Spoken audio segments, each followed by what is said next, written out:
Well, welcome to the Starters Order 6 Online League Cheltenham Festival. It's day 1 of 3 today, and we have got a week's full of action-packed racing. There'll be thrills, there'll be spills, there'll be excitement, there'll be glory, there'll be heartbreak, there'll be a little bit of everything. And taking centre stage today is the Stan James Champion Hurdle.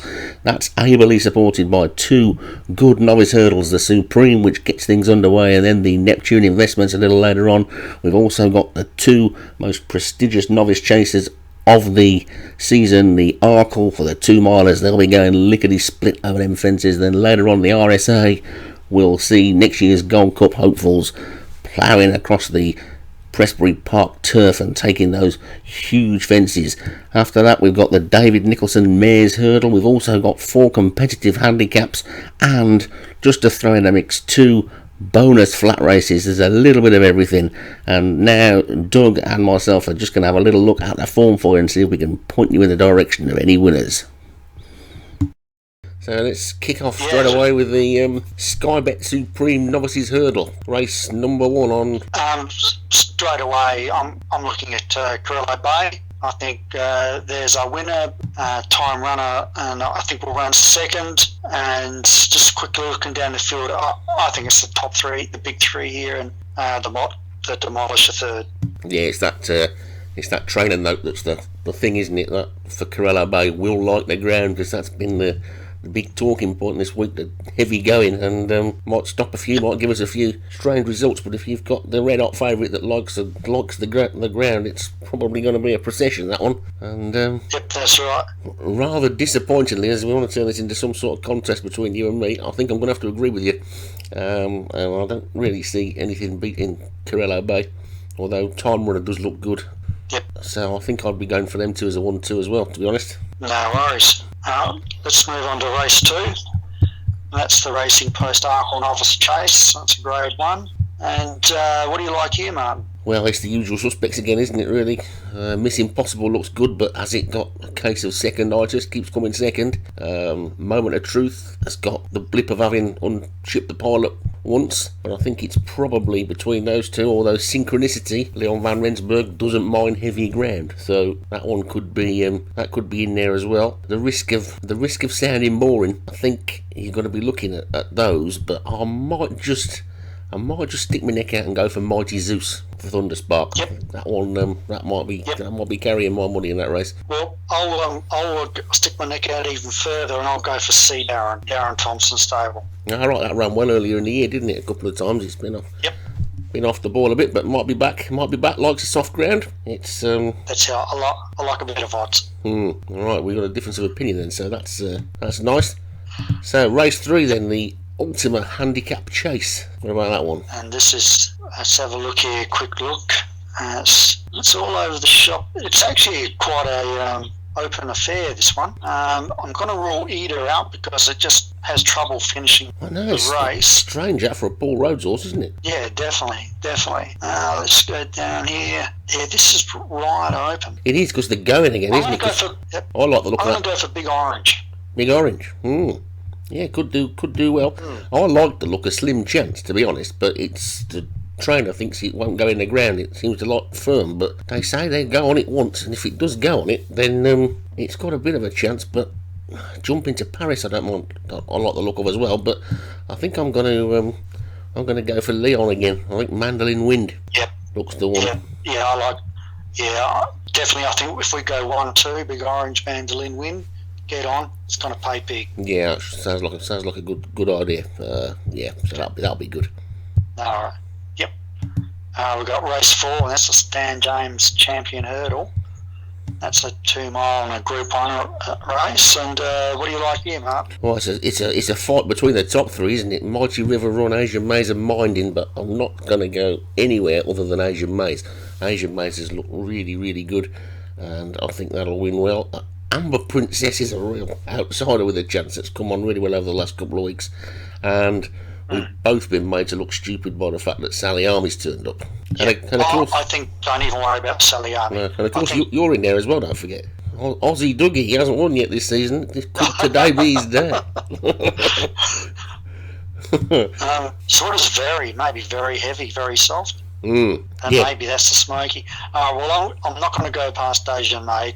I think that's just going to be the best horse in the race. Yeah, it's not the best looking. Don't worry about Sally Army. Wants the taller sticks, and we'll go Aussie Dougie, the outsider. Yep, that sounds good. So we agree definitely on that one as well then. Yep, no worries. The Glen Farkas Handicap Chase next. This is 3 miles and 7 furlongs. I've got a feeling this is the race over the cross-country course. Okay, this should be good to call. It should be interesting. Yeah, I wonder what's going on. I haven't, to be honest, I haven't seen the cross-country course together, so I don't know exactly what it's like. But they run up banks and all sorts of things. So it should be should be quite interesting. It can be a test. So what do you like to look of in that?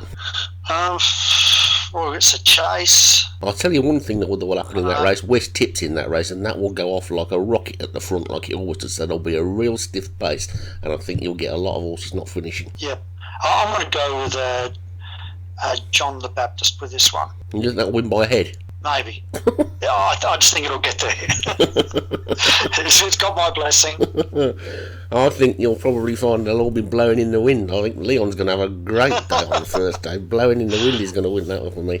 It's no worries. It's a handicap, so it's probably going to have top weight. But if it goes round a course and in the mud, I think that's good. And Amazing Blue Sky's got a bit of an outside chance. And the other one that's a bit of a funny one is that bale of money right down the very bottom, but it wants to go on firm ground. Okay. So if it was firmer, I'd give that a chance. But I think the one thing we know for certain is that West Tip will go off like a train, and there'll be a few we're well strung out in that one. We'll go for the top two. Yeah. No worries. We've got race 6. That's the David Nicholson Mares Hurdle. That's a Group 2. And what do you like in this one? Flashback Friday. Flashback Friday looks pretty good. It won well last week. It's a stiff track and it was slowing down, wasn't it, towards the end? Parkland Girl looks pretty good as well. I quite fancy that to run a good race. But again, both of them, good ground. I don't know whether there's anything in there that really wants it too soft though. They all look like they want firmish sort of ground to me. Coconut Shot could be an outsider, but I think I'm going to go for Parkland Girl. Yep. We've already got Absolutely Fabulous up last week, and not many horses win 2 in a row, so I think that we won't see Absolutely Fabulous get up tomorrow. So, look, we'll go with Flashback Friday. I think the class here will be what gets it over the line. Yeah, it's rated £13 higher than Parkland Girl, so it ought to beat it, but I just didn't like the way it was stopping on its last race. So yeah, we'll perm the top 2 and we'll clean up the jackpot. Yep. No worries. So race 7 then is the Close Brothers Novices Handicap Chase. 2.5 miles this time. What do we like to look of in that? Well, I'm just having a quick squeeze. It's, you've got one in this. Yeah, definitely. Japan Don't worry Armour. about that. You said last week you got nothing lined up for Cheltenham. No. This is a coup, isn't it? We won't see it. If this runs in the first half of the field, it'll be amazing. I'm going to go with Middleton Girl here, Jim Murray's horse. Yep, that looks good. There's a few interesting ones in there. You can't help but just look at that. There's one thing that sticks out like a sore thumb in that race, and that is the fact that John Morgan's got a horse that's only run once. Yep. But it came Bloxy 6th. Blues. So you've got to be thinking that with the stable that he's got, that must have shown him something to be in this.